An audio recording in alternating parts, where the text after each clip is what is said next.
Thank the Honourable Member for his statement. The next speaker is the Honourable Anil Nandlall. You have the floor, sir. Thank you very much, sir. Sir, I rise to make my contribution to this bill that is before the House. Sir, this bill captures in its embrace approximately 50 different types of licenses. Every conceivable type of commerce which requires a license to be carried on in Guyana is embraced in by this bill. The ordinary liquor license, the restaurant, the shop, the wine and spirit shop, entertainment, dance, goldsmith, pawnbroker, house agent, and a whole host, money lender, and a whole host of persons or activities who or which require a license to be carried on as a going concern are captured in this bill. And the focus of my presentation is directed, sir, to clause 3 of the bill that adds a new section to the Principal Act. And the section says, the new proposed section reads, any person who apply for a license under this act shall A, pay the license fee, B, comply with section 60 of the Income Tax Act, and C, pay all taxes due and payable to the Commissioner or make arrangements to the satisfaction of the Commissioner for the payment of all taxes due and payable.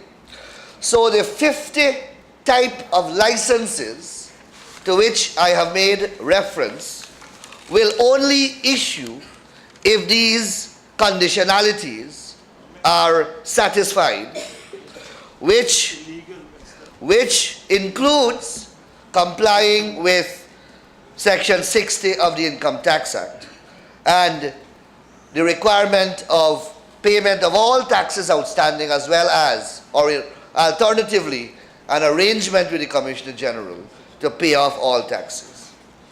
Now, we have different scenarios that will unfold that will present immeasurable difficulties both to the GRA as well as to the applicant for the license. If, for example, sir, a person goes and make this application and that person tax is not in order,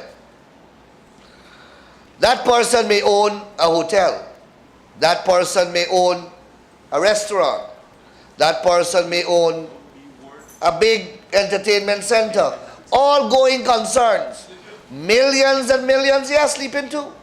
Millions and millions of dollars of investments invested, guests in the hotel, bookings made, events planned, and this applicant goes to apply for his license at the requisite time of the year, but cannot satisfy, for good reason, section 60 of the Income Tax Act, may have an audit query, is being audited by the Auditor General, questioning a previous year assessment, which he has a right to do by law. How is this person going to get this license renewed? And what, Mr. Speaker, will happen in the interregnum?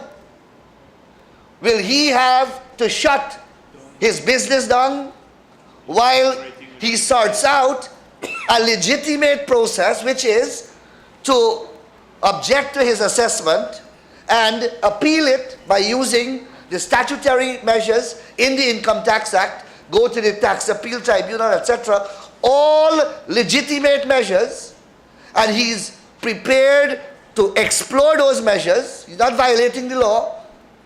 He's prepared to comply with the law, but this provision makes it impossible for him to comply with the law and to legitimately question or query an assessment.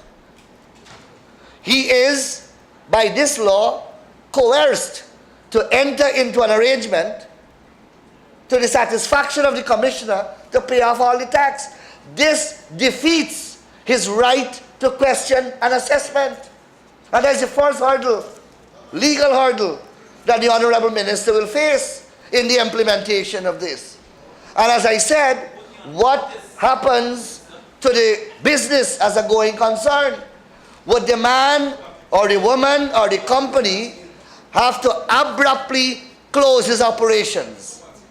Reference was made to a hotel. Would the hoteler be required to exempt and eject the guests? Events that are planned, are they going to be cancelled? Contractual arrangements that are entered into, are they going to be breached? Or is the man or woman or company to operate illegally whilst he pursues a legitimate challenge of his assessment? That is a serious consideration, sir, that was obviously not taken into account in the haste of the minister to ensure that he collects taxes. Taxes, we recognize, sir, are important for the running of the state. While we were in government, we expended hundreds of millions of dollars in increasing the capabilities of the GRA. We brought consultants from Canada, from England, Africa, Ghana. Yes. Winston. We brought them, we brought systems like the TRIPS and a whole host of computer software programs, all designed to enhance the tax recovery mechanism of the state. So we can be faulted, sir, of attempting to subvert the state's effort to collect taxes. But we are saying that it must be done the proper way. The Income Tax Act has in it, within its four corners, an unbelievable number of measures and powers which it confers upon the Commissioner General. It is perhaps the most powerful piece of legislation on our tax books. We all know that. There is a man named Frederick Mahaika, sir. When the act was unleashed on him, he left this country. Left this country. So the powers of the Commissioner, we must never second guess it or underestimate it. There are tremendous powers. And that is why I said in my budget presentation, it is conceptually wrong, fundamentally flawed, to pursue an initiative that to recover taxes under the Income Tax Act or under the Corporation Tax Act or under the Tax Act itself, you impose conditionalities in other statutory provisions. It's fundamentally flawed. Each of these tax statutes have within them the sufficiency and adequacy, repertoire of remedial provisions ensconced within them to enable the state to go behind the tax defaulter. So there is no need to make it contingent. Why is it that you are, for a man to get a pawnbroker's license, he must comply with this? If you believe that the pawnbroker businessman is not paying his taxes, well then go after him. Audit him. Get him for what he owns. Why is it that you must starve him? You must now bankrupt him. Right. You must force him to close his business. That's right. To dismiss his employees. Right. Those are measures that are not necessary. They are oppressive. They are authoritarian. And they have no place in a democratic society. That's right. That's the point. And that is the fundamental objection that we have. The second objection that we have, Mr. Speaker, is that many of these licenses, sir, you would know that conceptually a license is a privilege.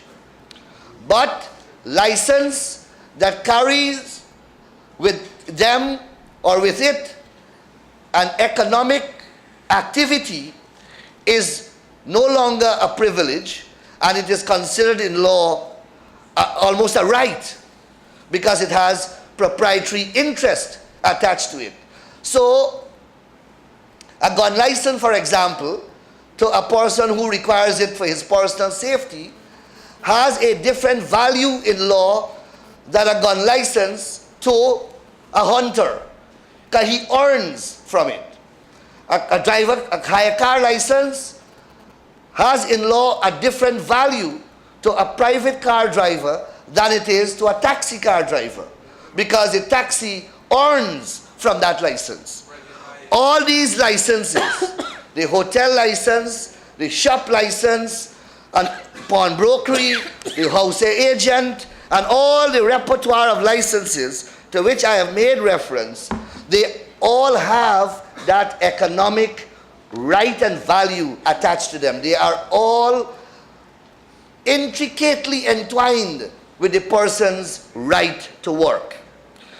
In 2001, sir, we amended our constitution. And unlike many of the Caribbean territories, we inserted the right to work as a substantive fundamental right. Many times people criticize our constitutions, including us in this house.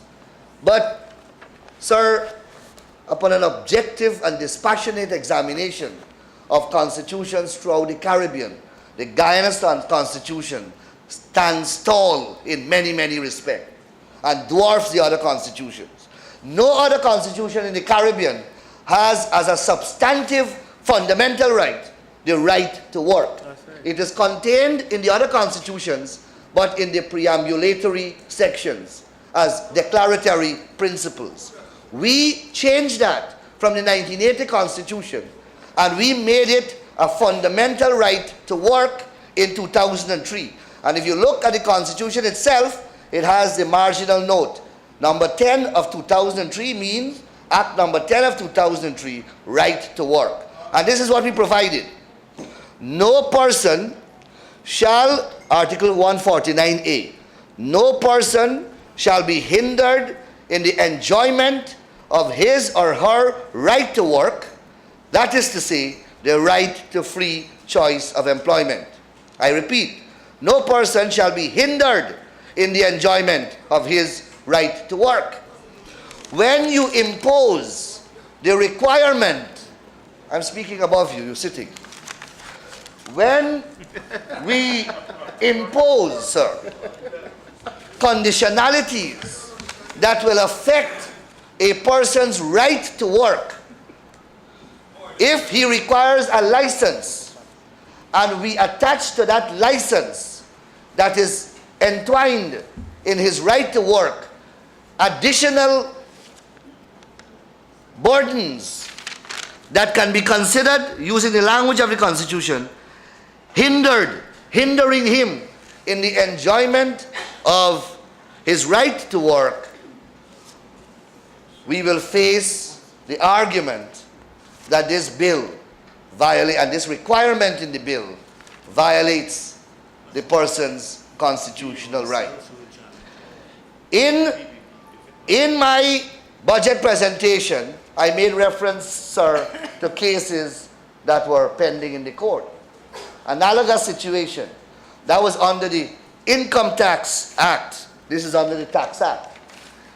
Under that act, categories of professionals, architects, lawyers, accountants, doctors, pharmacists, and a whole host of professionals, they require professional practice certificates. And there was a measure imposed that connected the issuance of those certificates with their filing of tax returns. Just merely their filings Not that they must pay off the taxes. Not that they must enter into an arrangement to the satisfaction of the Commissioner General to pay off. Merely that they must file their taxes and bring it up to date. After 12 years, that matter is still in the courts. And I am respectfully giving the Honorable Minister notice that if they persist with this measure, sir, we are going to challenge it in the court.